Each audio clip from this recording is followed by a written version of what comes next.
then she has done a remarkable job of somehow separating herself that she's part of the solution and not part of the problem. It's early in the night, I think, for me to put it behind a name, but I am actually really cheerful at seeing that 61% of people here are saying that America's best days are in the future. That means they are showing up today believing they can do something about it. And as someone who walks the streets and people come up to me and say, I don't understand what's going on, the partisanship and complaining, it's good to see that because it means people feel like they are not helpless in this scenario. Well, one of the things, Chris, about that is it's just like the idea, it's like polling on the issue of democracy.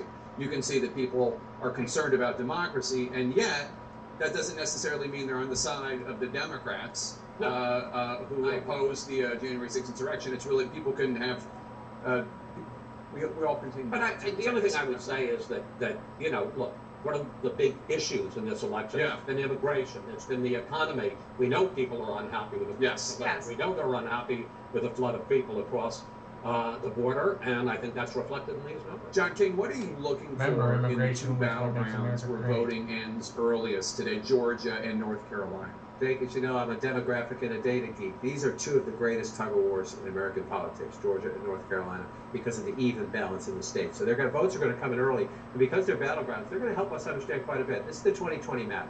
So this is the 2020 map. Remember that. But look at this state. Look at all that red. What do they have, number one? They have a lot of small rural counties, the places where Donald Trump runs it up, and just give you an example, pick it up, and runs it up big, right? You pick any random one, he's going to be above 65%. Sometimes he's above 70% or more. He runs it up big.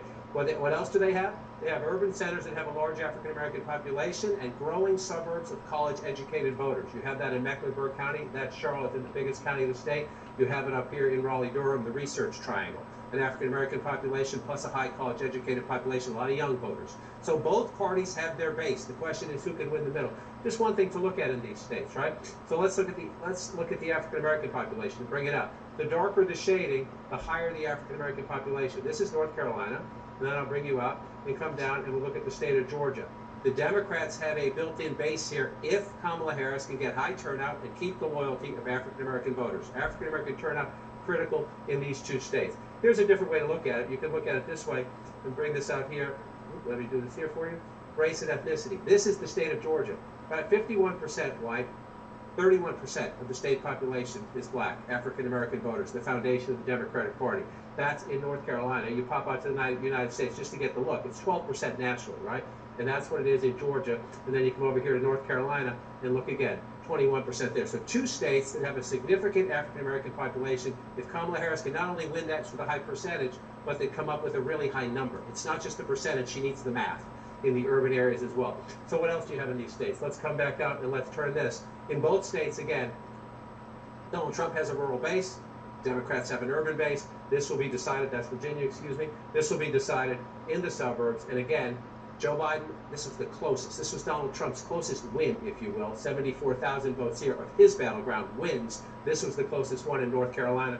And of course, we all remember all the controversy about Georgia after the last one. Georgia and Arizona were two of the big surprises. How did it happen?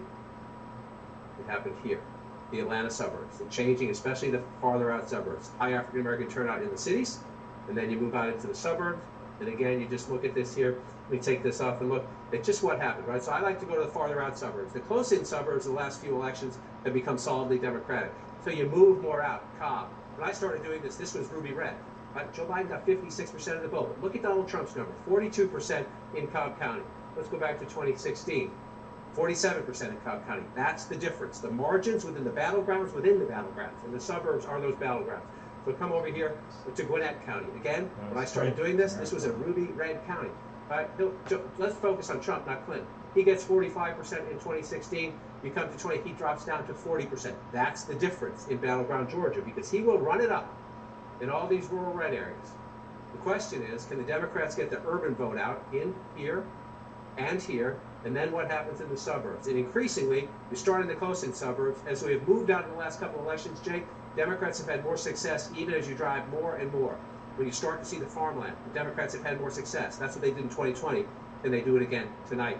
It's her test in North Carolina and Georgia, Jake. We shall see. We are nearing an early milestone on this election tonight. We expect the first votes, the first actual votes.